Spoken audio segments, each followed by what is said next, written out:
पिछले जन्म में मैंने एक बूढ़ी महिला की बातों में आकर बहुत पैसे खर्च करके एक ब्राजीलियन कछुआ खरीदा था, जिसे मेरे ससुराल वालों ने मुझे पैसे उड़ाने वाला बेवकूफ कहकर बहुत डांटा था। लेकिन हाई टेम्परेचर अपोकलिप्स शुरू होने से पहले ही मेरा कछुआ बदलने लगा और लगातार गोल्ड कॉइन्स उगलने लगा, जिससे हमारा पूरा परिवार मुश्किल समय से बच गया। जब कछुआ पूरी तरह इवॉल्व हुआ तो वह सिर्फ प्योर वाटर ही नहीं दे सकता था, बल्कि आसपास के टेम्परेचर को भी कंट्रोल कर देता था, जिससे बाहर चाहे जितनी हीट हो घर हमेशा कूल रहता था। मुझे लगा था कि हाई टेम्परेचर अपोकलिप्स खत्म होने के बाद सब सेफ है, लेकिन मेरी वाइफ ने मेरे पीछे से कछुए के साथ एक कॉन्ट्रैक्ट साइन कर लिया और मुझे घर से निकाल दिया और अंत में मैं हीट से मर गया। जब मैंने फिर से आंखें खोली तो मैं उसी दिन पर रिबॉर्न हो चुका था जब मैं कछुआ खरीदने वाला था। भाई मैं देख सका हूँ तुम बहुत बड़े लकी पर्सन हो, लेकिन तुम्हारी किस्मत में एक बड़ा क्राइसिस है। अगर तुम बच गए तो बहुत बड़ा फॉर्च्यून मिलेगा। मेरे पास एक मेथड है जिससे तुम यह क्राइसिस पार कर सकते हो। ये कछुआ असल में 888 का है, लेकिन अभी सिर्फ 188 में मिल जाएगा। फेमिलियर वॉइस सुनकर मुझे समझ आ गया कि मेरा रीबर्थ हो चुका है। उसी लकी कछुए को खरीदने से पहले वाले दिन में पिछले लाइफ के एक्सपीरियंस के कारण मैंने तुरंत पैसे निकालकर उसे खरीद लिया और घर आ गया। जैसा कि एक्सपेक्टेड था, मेरी वाइफ और इन लॉज ने फिर मुझे बुरी तरह स्कोल्ड किया। मैंने जो बर्ड नेस्ट मंगवाया था वो कहाँ है? आज मुझे बर्ड नेस्ट और गोजी बेरी सूप पीना है। तुमने मेरी मदर की बात नहीं मानी, कितने डिसरिस्पेक्टफुल हो। बर्ड नेस्ट कहाँ है? इस बार मैंने स्मार्टनेस दिखाई और वाइफ और मदर इन लॉ को कुछ नहीं बताया, बल्कि अपनी दूसरी पॉकेट से एक ड्राई पेपर बॉल निकालकर मदर इन लॉ को दे दिया। वैसे भी उसे रियल और फेक का फर्क नहीं पता था। वह पेपर देखने में भी मार्केट के बर्ड नेस्ट जैसा ही लग रहा था। ये ही बर्ड नेस्ट है। सच बताओ, तुम मुझे फुल बना रहे हो क्या? बर्ड नेस्ट ऐसा कैसे हो सकता है? इतना कहकर मदर इन लॉ ने गुस्से में मेरे आर्म को जोर से पकड़कर ट्विस्ट कर दिया। मैं मासूम बनकर बोला, नहीं नहीं, यही है, ये बहुत स्पेशल वाला है। शॉपकीपर ने खुद कहा था कि ये रेयर स्टॉक है। मैंने बहुत रिक्वेस्ट करके आपके लिए डिस्काउंट में लिया है। ठीक है, समझदार बन गए हो। मुझे हंगर लगी है, जल्दी खाना बनाओ। फिर मैं किचन में खाना बनाने चला गया। उससे पहले मैंने सावधानी से कछुए को निकालकर एक फिश टैंक में रख दिया। पिछले लाइफ में इसी कछुए की वजह से मेरी वाइफ और मदर इन लॉ ने हाई टेम्परेचर अपोकलिप्स सर्वाइव किया था। फिर मैंने कछुए को हाइड कर दिया और खाना बनाने चला गया। 2 दिन बाद मेरा कछुआ गोल्ड कॉइन्स उगलने लगा। चमचमाते गोल्ड को देखकर मैं बहुत खुश हो गया। अब मेरी गुड लाइफ शुरू होने वाली थी। इस बार मैंने बिना देर किए रियल एस्टेट एजेंट को कॉल किया और सिटी से दूर एक विला खरीदने को कहा, जितना रिमोट हो सके उतना अच्छा। फिर मैंने सारे गोल्ड को कैश में बदल दिया। कुल 3 लाख बन गए। जैसे ही हाई टेम्परेचर अपोकलिप्स आएगा, इंसानों के लिए भी म्यूटेटेड एनिमल्स से लड़ना मुश्किल होगा। मुझे सिर्फ एनिमल्स ही प्रोटेक्ट कर सके हैं। जैसे जैसे टेम्परेचर बढ़ता गया, कछुए के गोल्ड उगलने की क्वांटिटी भी बढ़ती गई। इसलिए मैंने तुरंत सर्वाइवल सप्लाईज खरीद ली और एक वाटर पावर जनरेटर भी डिजाइन करवाया, लेकिन उसे बनने में 1 मंथ लगेगा। अपने सामान को सेफ रखने के लिए मैंने बहुत सारे स्ट्रे कैट्स और डॉग्स को अडॉप्ट किया और रोज उन्हें खिलाकर उनसे बॉन्ड बनाने लगा। उसी दिन मैं एक नए आए हुए टैबी कैट को शांत कर रहा था। मुझे साफ दिख रहा था कि वह जल्द ही म्यूटेट होने वाला है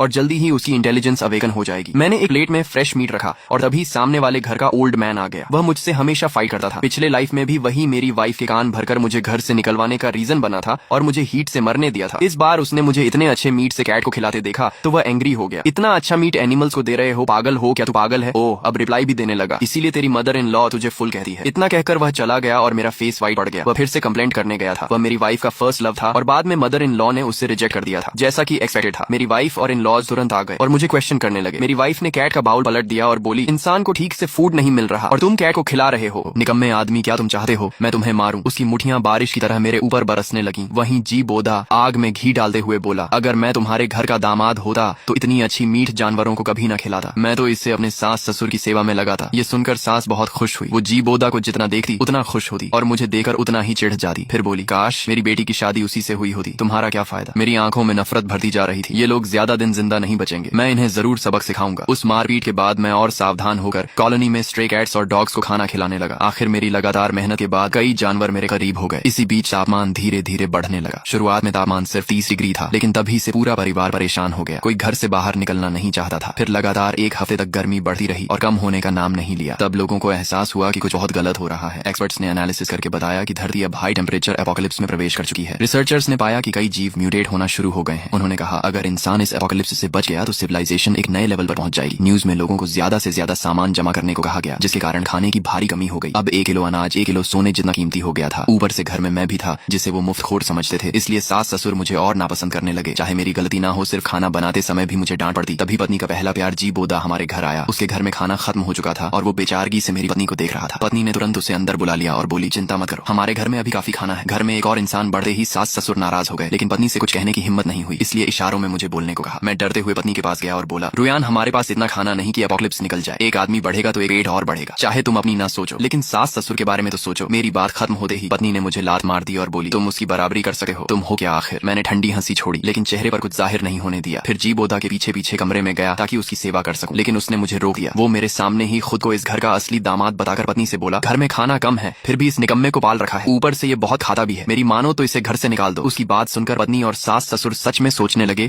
कि इस घर में मेरी जरूरत क्या है। जैसे मैं सिर्फ खाना बनाने वाला मामूली आदमी हूँ। थोड़ी देर बाद सास की आंखों में बेरहमी चमकी और वो बोली, निकम्मे आदमी, ज्यादा खाता है, कम काम करता है, अब इस घर में तेरे लिए जगह नहीं है। फिर मेरी पत्नी ने मुझे दरवाजे पर रोक दिया, अंदर नहीं जाने दिया, यहाँ तक कि मेरे पैर तोड़ने के लिए हाथ में मोटा डंडा भी उठा लिया। मैं वहीं डर कर खड़ा रह गया। ससुर ठंडी नजरों से बोले, तुमने लगभग मेरे होने वाले पोते को खतरे में डाल दिया था, तुम्हारी मौत ही कम है। इस निर्दयी परिवार को देखकर मेरा दिल पूरी तरह टूट गया। लेकिन सच कहूँ तो उनका मुझे घर से निकालना मेरे लिए फायदेमंद था। अंदर से मैं बहुत खुश था, लेकिन बाहर दुखी होने का नाटक करना पड़ा। मैंने जोर जोर से कहा, क्या तुम लोगों में जरा भी इंसानियत नहीं है? मैंने इतने साल तुम्हारी सेवा की और तुमने मुझे ऐसे छोड़ दिया। पूरी बिल्डिंग मेरी चीखें सुन रही थी, लेकिन अपोकलिप्स में ऐसी घटनाएं आम थीं, इसलिए कोई मेरी मदद को नहीं आया। फिर धड़ाम से दरवाजा बंद हो गया और मैं तुरंत कॉलोनी छोड़कर निकल गया। गेट पर पहुंचते ही मैंने अपने कछुए को देखा, जो पहले ही म्यूटेट होकर इंसान जैसा बन चुका था। उसने मुझे ठंडे पानी का एक वाटर बॉल दिया। मैं उसे लेकर अपने फार्म हाउस विला पहुंच गया। अभी तापमान तेजी से बढ़ रहा था, लेकिन जानवर पूरी तरह म्यूटेट नहीं हुए थे, इसलिए मुझे सावधान रहना था। फिलहाल सबसे बड़ा खतरा वही लालची परिवार था। उन्हें पता नहीं चलना चाहिए था कि मैं बाहर विला में ठंडी हवा और चिल्ड कोला का मजा ले रहा हूँ। जाने से पहले मैंने घर में कई हिडन कैमरास लगवा दिए थे और अब मैं उनकी हर हरकत देख रहा था। मेरे बिना उन्हें समझ आया कि मैं घर में कितना जरूरी था। अब कपड़े धोने और खाना बनाने का सारा काम सास को करना पड़ रहा था। वो लगातार शिकायत करती रहती। धीरे धीरे उसका जी बोदा से भी झगड़ा होने लगा, क्योंकि खाने की कमी थी और जी बोदा ऐसा आदमी नहीं था जो कम में गुजारा करे। आखिर एक दिन सास फट पड़ी और उसका बाल पकड़कर चिल्लाई, हर दिन सिर्फ खाता है, कुछ काम नहीं करता। निकम्मे आदमी, अपनी प्रेमिका को पिटे देख पत्नी ने उल्टा अपनी माँ को ही लात मार दी और बोली, बूढ़ी औरत, जरा संभल कर। अपनी बेटी और पति को किसी दूसरे आदमी के लिए बदलते देकर सास अंदर ही अंदर रोती रह गई और चुपचाप जाकर बर्तन धोने लगी। वहीं मैं विला में आराम से लेटा हुआ था, क्योंकि आज रात के बाद सारे जानवर म्यूटेट होने वाले थे। पत्नी और उसके परिवार ने पहले कॉलोनी में जानवरों पर बहुत अत्याचार किए थे, इसलिए जल्दी ही म्यूटेटेड बीस्ट उनसे बदला लेने आने वाले थे। रात होते ही मैंने कोर्टयार्ड में देखा कि स्ट्रे कैट्स और डॉग्स म्यूटेट होने लगे। सब 3 मीटर लंबे ताकतवर बीस्टमैन बन गए। सबसे ज्यादा खुशी मुझे अपने पाले हुए ब्लैक बेयर्स और टाइगर्स को देखकर हुई। आखिर मैंने जू लाइसेंस लेने में करोड़ों खर्च किए थे। अब सारे बीस्टमैन मेरे आसपास खड़े थे और मैंने संतोष से सिर हिलाया। आज से अपोकलिप्स में मेरा राज शुरू होने वाला था। उससे पहले मैंने न्यूज खोली तो पूरी दुनिया बीस्ट म्यूटेशन की बात कर रही थी। जिन लोगों ने कैट्स और डॉग्स पाल रखे थे उन्हें सबसे ज्यादा फायदा हुआ, क्योंकि अब उनके पास ताकतवर बीस्टमैन थे। इंसानी सोसाइटी टूट चुकी थी और लोग खुलकर लूटपाट करने लगे थे। सीन बदलते ही मैंने पत्नी के घर का हाल देखा। उनकी फैमिली हमेशा बेटियों को ज्यादा महत्व देती थी। सास लालची थी, ससुर मेल ईगो वाला आदमी था और जी बोदा बेहद जहरीला इंसान था, जिसने कई लोगों से दुश्मनी ले रखी थी। अब कॉलोनी के लोग अपने बीस्टमैन के साथ लूटपाट कर रहे थे और सबसे पहले निशाना मेरी पत्नी का घर बना। कई बीस्टमैन घर से सामान बाहर निकाल रहे थे। सास पागलों की तरह बाहर भागी और चिल्लाने लगी, तुम लोग डाकू हो क्या? कोई कानून नहीं बचा? लोग हंस पड़े और बोले, अपोकलिप्स में कानून की बात करती हो? जब तुम कॉलोनी में लोगों को परेशान करती थी तब कहाँ था कानून? फिर एक आदमी बोला, शुरुआत में तुमने अपने दामाद को घर से निकाला था, तब कानून याद नहीं आया। ये सुनकर सास चुप हो गई। ससुर जो हमेशा घर का राजा बनकर रहता था, वो गुस्से में लोहे की रॉड उठा लाया और बीस्टमैन पर मार दी। इससे बीस्टमैन पूरी तरह भड़क गया। ससुर भागना चाहता था, लेकिन देर हो चुकी थी। बीस्टमैन ने एक वार में उसे दीवार में दे मारा और उसके मुंह से खून निकल पड़ा। पूरा घर लूट लिया गया। ससुर अधमरी हालत में पड़ा था। सास डर से कांप रही थी और पत्नी अपने बेटे के साथ कोने में दुखी हुई थी। ये सब देखकर मैं हंस पड़ा। आखिर इन्हें भी अपने कर्मों का फल मिल रहा था। कुछ देर बाद ससुर होश में आया, लेकिन अब वो अपाहिज बन चुका था और बिस्तर से उठ नहीं सकता था। लेकिन उस परिवार के पास अब किसी की सेवा करने की ताकत नहीं थी। सिर्फ 3 दिन भूखे रहने के बाद पत्नी की मानसिक हालत खराब हो गई। सास पूरी तरह टूट चुकी थी और जी बोदा तो हर इंसान को चिकन लेग की तरह देखने लगा था। भूख से पागल हुए तीनों लोगों ने बिस्तर पर पड़े ससुर को देखा और उनके मन में एक खतरनाक विचार आया। तीनों ने एक दूसरे को देखा और सिर हिलाया। ससुर डर के मारे कांपते हुए बोला, मत करो बेटी, मैंने बचपन से लेकर आज तक तुमसे सबसे ज्यादा प्यार किया है। तुम कम से कम इस बात का ख्याल करो कि मैं तुम्हारा बाप हूँ। मेरे साथ ऐसा मत करो। लेकिन भूख से पागल हो चुकी पत्नी ने उसकी एक भी बात नहीं सुनी। ऊपर से सास भी आग में घी डाल रही थी। तुमने पूरी जिंदगी उसे सपोर्ट किया, अब उसका ऐसा मरना भी सही ही है। पत्नी ने भी सास की बात का साथ देते हुए सिर हिलाया। अरे पापा, आप आराम से मर जाइए। और उसी समय मैं शहर के बाहर बने लग्जरी विला के असली लेदर वाले सोफा पर आराम से लेटा हुआ था। मेरे सिर के ऊपर सेंट्रल एसी से निकलती 20 डिग्री की ठंडी हवा चल रही थी। मेरे सामने लगी विशाल स्क्रीन पर हिडन कैमरा के जरिए लियू परिवार का एक दूसरे पर टूट पड़ने वाला पूरा सीन 360 डिग्री एंगल से बिना किसी ब्लाइंड स्पॉट के लाइव चल रहा था। मेरे हाथ में बर्फ से भरा एक गिलास था जिसमें फिजी ड्रिंक डली हुई थी और मैं बर्फ के ग्लास से टकराने की साफ टनटनाहट सुनते हुए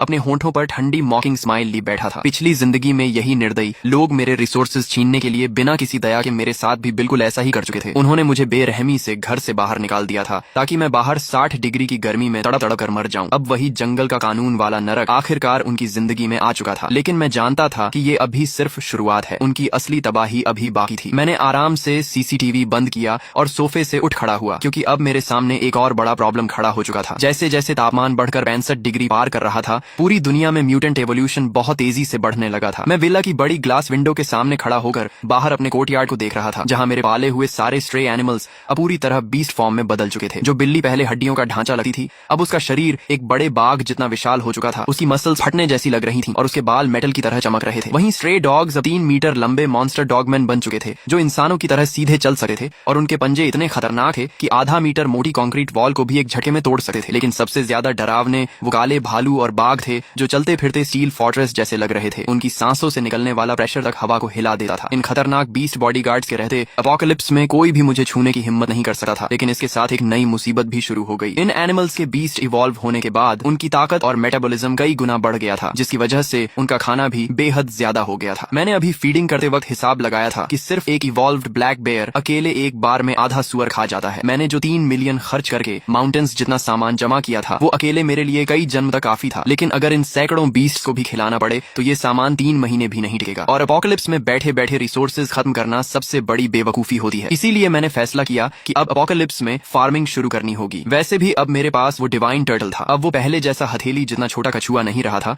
उसका शरीर अब एक भारी आर्मर्ड व्हीकल जितना विशाल हो चुका था और वो विला के बीच बने खास वाटर पूल में चुपचाप पड़ा रहता था। उसके शेल पर अजीब रहस्यमयी निशान बने हुए थे और उसके मुंह से लगातार साफ प्योर वाटर निकलता रहता था। वाटर रिसोर्सेज और कांस्टेंट टेम्परेचर वाला एनवायरनमेंट, ये दोनों चीजें हाई टेम्परेचर अपोकलिप्स में इंसानी जिंदगी से भी ज्यादा कीमती थी और यही मेरी सबसे बड़ी ताकत थी। मैंने तुरंत एक्शन लिया, फोन खोला, प्राइवेट सैटेलाइट नेटवर्क से कनेक्ट हुआ और देश के बचे हुए सर्वाइवर्स के डार्क वेब फोरम पर एक भारी रिवॉर्ड वाला पोस्ट डाल दिया। मैंने पूरे देश से टैलेंटेड लोग बुलाए, खासकर एग्रीकल्चर एक्सपर्ट्स और मैकेनिकल इंजीनियर्स, क्योंकि इस अपोकलिप्स में जमीन पूरी तरह सूखकर पत्थर जैसी हो चुकी थी और सिर्फ इंसानों के बल पर खेती करना नामुमकिन था। मशीन्स की मदद से फार्मिंग करना ज्यादा आसान और तेज था। पोस्ट डालने के सिर्फ 10 मिनट बाद ही कमेंट्स फट पड़े। जैसा मैंने सोचा था वैसे ही बहुत सारे सर्वाइवर्स मुझसे कॉन्टैक्ट करने लगे। लेकिन उनमें सबसे ज्यादा हैरान करने वाली चीज थी, एक ग्रुप बंकर में फंसे हुए टॉप साइंटिस्ट्स ने मेरे पोस्ट का जवाब दिया। ये लोग अपोकलिप्स के दौरान देश द्वारा स्पेशली प्रोटेक्टेड रिसर्चर्स थे। ये सिर्फ हाई टेम्परेचर अपोकलिप्स के क्लाइमेट चेंजेस पर रिसर्च नहीं कर रहे थे, बल्कि ऐसी क्रॉप्स बनाने पर भी काम कर रहे थे जो एक्सट्रीम हीट में भी ग्रो कर सके। मैंने सीधे नेशनल शेल्टर के हेड से कॉन्टैक्ट किया। जब मैंने उन्हें अपनी आइस वाटर से नहाने वाली वीडियो दिखाई और अनलिमिटेड पानी व पूरी सेफ्टी देने का प्रॉमिस किया तो उन्होंने तुरंत फैसला ले लिया। देश भर के रेस्क्यू बेसिस से टॉप साइंटिस्ट, एग्रीकल्चर एक्सपर्ट्स और मैकेनिकल इंजीनियर्स को मेरे पास भेजा गया। उनकी सेफ्टी के लिए मैंने अपनी सबसे ताकतवर म्यूटेटेड जायंट टाइगर्स को भेजा जो specially modified armoured refrigerated truck खींचकर उन्हें लेने गए। जब वो साइंटिस्ट मेरे इलाके में पहुंचे और गेट के अंदर आए तो सबकी आंखें फटी रह गईं। बाहर की दुनिया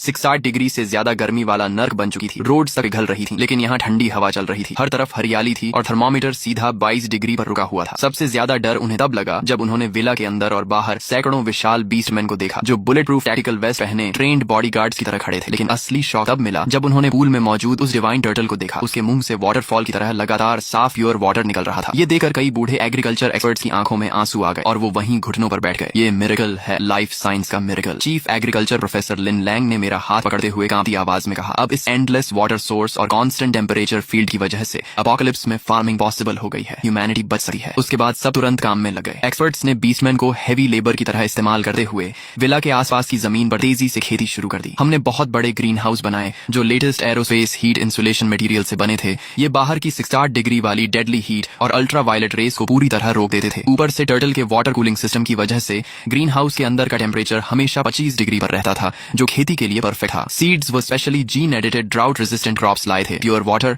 और परफेक्ट क्लाइमेट की वजह से सिर्फ एक हफ्ते में पूरे ग्रीन हाउस में हरियाली फैल गई। इतनी बड़ी सफलता के बाद शेल्टर वालों ने इमरजेंसी ब्रॉडकास्ट पर यह खबर पूरी दुनिया में फैला दी। बहुत जल्द मैं ग्लोबल न्यूज हेडलाइन बन गया, अपोकलिप्स ओएसिस मिरेकल लैंड। मेरे विला के आसपास की पहले जली हुई बंजर जमीन अब पूरी तरह खेतों और राइस फील्ड्स में बदल चुकी थी। लेकिन मेरे लिए ये काफी नहीं था। मैं एक नया ऑर्डर बनाना चाहता था, इसलिए मैंने सर्वाइवर शेल्टर बनाया जहां अपोकलिप्स में स्ट्रगलिंग लोगों को रखा जाने लगा। रूल सिंपल था, उन्हें मेरे लिए काम करना होगा और बदले में मैं उन्हें प्रोटेक्शन, प्योर वाटर और भरपेट खाना दूंगा। ये न्यूज लगातार ब्रॉडकास्ट हो रही थी और आखिरकार मेरी वाइफ का परिवार भी इसे देख बैठा। उनका अपार्टमेंट पूरी तरह टूट चुका था, न बिजली थी न पानी। घर में सड़ांत फैली हुई थी क्योंकि वहाँ अब भी उनके खाए हुए फादर इन लॉ की सड़ी हुई बॉडी की स्मेल मौजूद थी। सबसे पहले सास ने टीवी पर मुझे देखा। वो भूख से जमीन पर पड़ी थी लेकिन अचानक चीख पड़ी, अरे ये तो वही निकम्मा आदमी है। उसकी आंखें फटी रह गईं। ये न्यूज में कैसे आ गया और इसके पीछे इतना सारा खाना। सोफा पर पड़ी ल्यू रुयान भी घिसटे हुए उठी। स्क्रीन देखते ही उसकी आंखों में जेलसी और गुस्सा भर गया। वो हरामी आदमी हमसे अलग होकर खुद लग्जरी लाइफ जी रहा है। उसने जरूर हमारे पैसे चुरा कर ये सब बनाया होगा। उसे ढूंढो, मैं उसे घुटनों पर ला दूंगी, मैं उसे जिंदा नहीं छोड़ूंगी। तभी पास में बैठा जी बोदा जो दीवार की सड़ी हुई लेयर खा रहा था धीरे से बोला, रुको, अगर ये फेक हुआ तो, अगर ये एडिटेड वीडियो हुआ और लोगों को मजदूरी के लिए बुलाया जा रहा हो तो बाहर की गर्मी में हमारी हालत ऐसी है, बाहर निकलना मतलब सीधा मरना। उसकी बात सुनकर ल्यू रुयन सोच में पड़ गई। फिलहाल इस मनवा के अभी तक इतने ही पार्ट्स बने हैं। जैसे ही इसके नए पार्ट्स रिलीज होंगे उनका पूरा एक्सप्लेनेशन सबसे पहले इसी चैनल इट्स युवा पर आएगा। इसीलिए चैनल को सब्सक्राइब करके बेल आइकॉन ऑन कर लो ताकि अगला पार्ट मिस न हो।